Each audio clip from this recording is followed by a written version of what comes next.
I was correct, and it is part 8. Welcome back to part 8 to KOTOR 2. We just met an HK protocol droid who seems kind of fishy. But yes, I'm gonna find those miners, and you're gonna help me. Another suggestion like that, I'll turn you into scrap. I'm your master, and I'm giving you an order to assist me.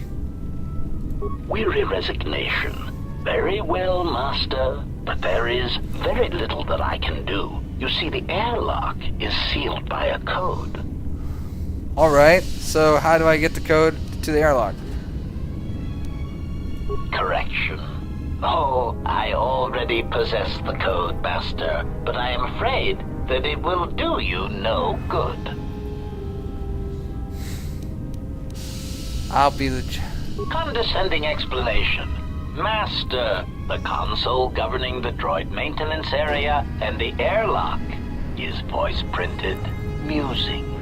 In the last days of his life, the maintenance officer was quite careful about voice protocols, bordering on paranoid obsession. Conjecture. I suspect once he realized something was wrong in the facility, he voice-locked the droid bay functions. A prudent measure, but in the end, he met the same fate as the rest of the organics. Voice printed. You said that already at the code, but you know. Explanation. Yes, master. Many consoles have voice recognition sensors built into their systems so that only selected individuals can unlock them. Like our nav computer. Condescending explanation. Oh, yes, master. The code is maintenance control, voice print ID R1B5. But unless the maintenance officer speaks the code, it is useless. Or speech conditionals from now on, or else, then how can I bypass the voice print? If the maintenance officer is dead, how can I get him to speak the code? You can mimic voices. Can you speak the code? Objection. Master, to commit such an act would be in violation of the ethics programming most droids are believed to possess. I am afraid there is nothing that can be done. Thank you. Mimic voice is pretty impressive. What would you sound like if you did speak the code to the console? Proud answer. Master, I believe my vocabulator is working adequately enough to accommodate your request. A recitation. Maintenance control voice print ID R1B5. There. Was that sufficient, master?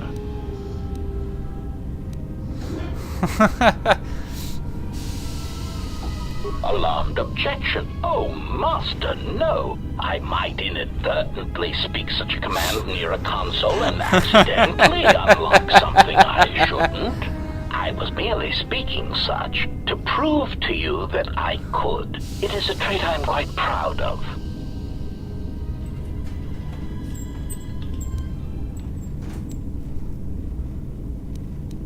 Of course, master.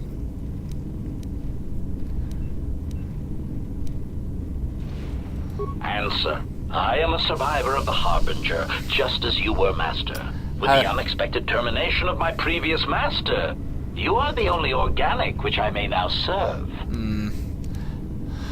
Who was your previous master? The captain of the Harbinger, master. I was in transit to Telos to facilitate communications and terminate hostilities. However, we did not arrive at our intended destination. Yes, we did. And what happened? How did you get here from the Harbinger, and how did I? Tell me everything that happened between the Harbinger and now. I have some questions I want to... tell me everything that... Irritated answer. Oh, master, it is such a long, dull story, and not terribly relevant to our current situation. Why don't you tell me anyway? For a droid, you don't take orders too well. Now tell me what happened. Hesitant explanation. That has been the subject of considerable discussion since our arrival here, master. Many have attempted to claim you and this unit as salvage. I was crudely interrogated concerning our brief history together on board the Harbinger, before its communications, weapons, and engines suffered the cascade failure that disabled the ship. How come I don't remember any of this? And where was I when this was taking place? I have some questions I want to... Okay. Speculation.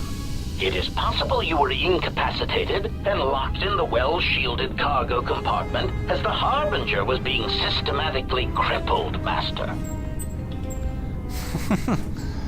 Locked.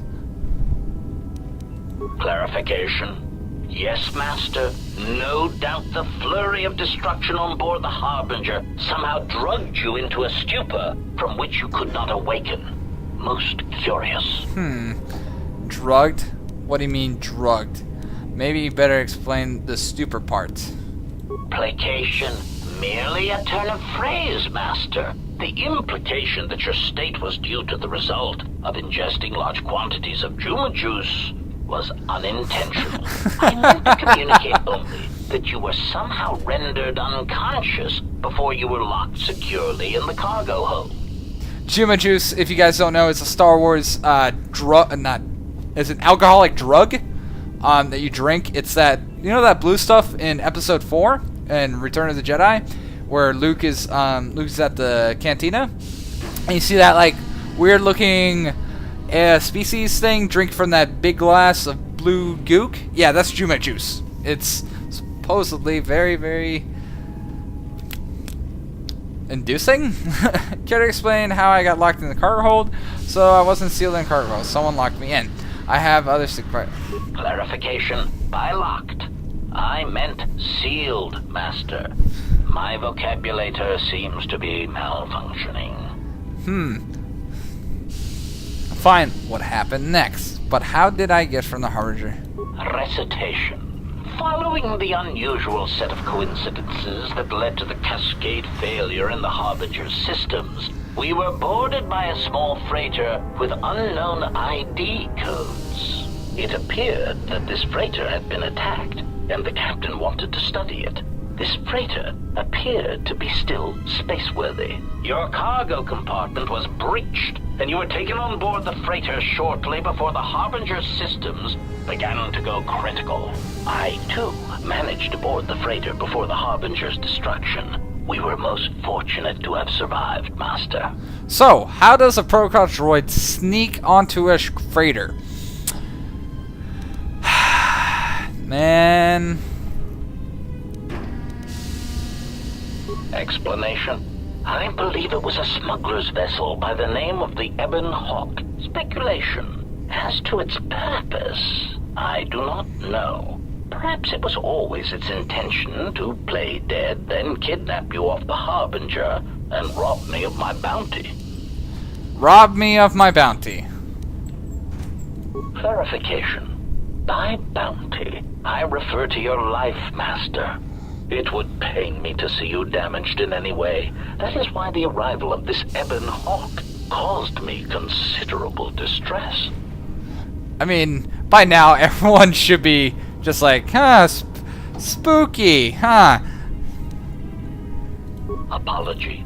My memory core cannot provide a clear answer on that point, Master. Suffice to say that once we arrived at this floating rock, our situation became much clearer.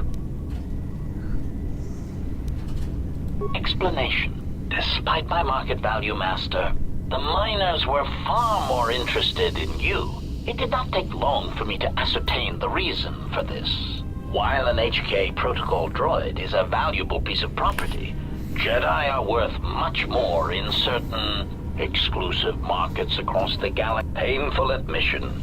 I must confess to feelings of inferiority at the speculated difference between my value and the price for your capture. I was forced to remind myself it was not due to a failing of my model or function, but because you were a Jedi.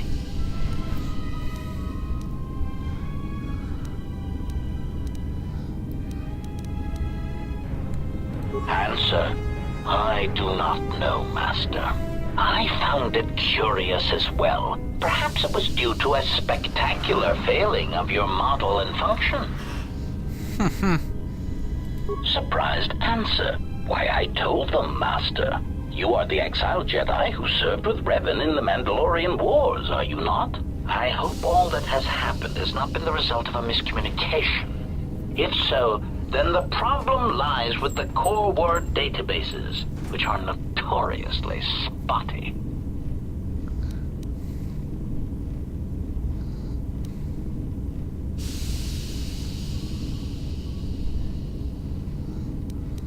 Indignant exclamation. Master, I am only a protocol droid, but it is part of my function to know such information and relay it to any interested parties in the interests of terminating any potential hostiles.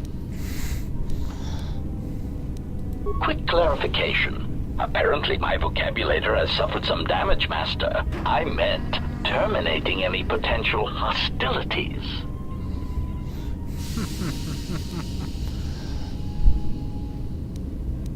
Answer.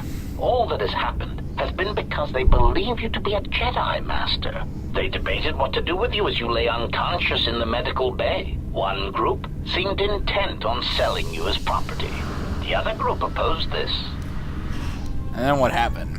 I had 3 standard hours after the division between the miners became apparent, accidents began to occur throughout the facility. A result of improper maintenance, I believe. These accidents coincided with the degradation of the mining droid behavioral cores. Crude models are prone to such failures, resulting in murderous rampages. The mortality rate of organics in the facility rose quickly. I'm sorry I'm being so quiet. I'd like to have people enjoy him talk. It's very, very creepy to hear, but it's also funny. The dark humor. What happened to the rest of the miners? Many miners began to join you in the medical bay as a cascade of flawlessly timed detonations occurred in isolated gas pockets in the lower levels of the facility. The explosions herded the miners into emergency sections of the station, quickly and efficiently cutting them off from communications and facility control. But sadly enough, not the ventilation systems. You see, the explosions had damaged specific sections of this facility's ventilation systems, causing a slow, lethal buildup of toxic fumes in the dormitory level.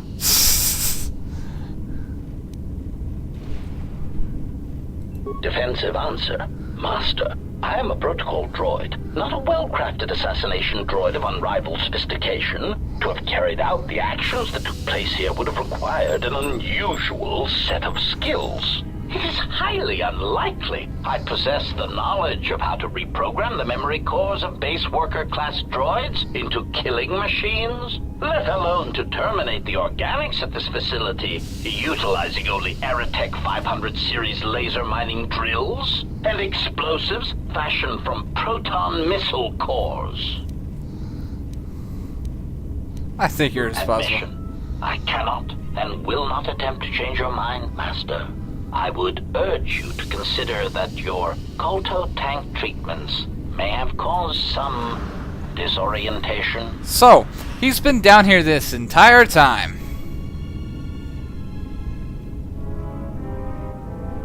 Conjecture. The administration of a large dose of sedatives over a short period of time would likely prove fatal to miners, although not to a Jedi. For a Jedi, it would simply render them unconscious for ease of transport. Quite inventive. Answer. I was merely commenting on the idea itself, Master, not the execution of the idea. Though that, too, was inventive. Besides, Master, those miners intended to murder you, or worse. Any complaints they would have at being murdered would be the highest form of hypocrisy. True. Of course. So, we figured out who's been doing things. So, we're gonna look around and get some stuff. We're gonna be back for him any minute once we.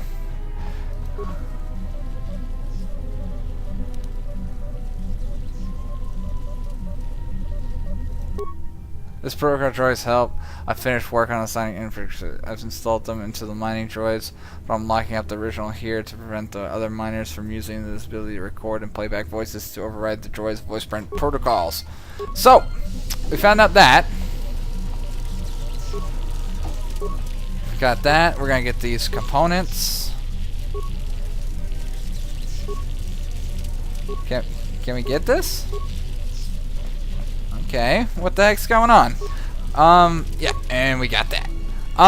But sorry to say, but this is the end of part 8 of KOTOR 2.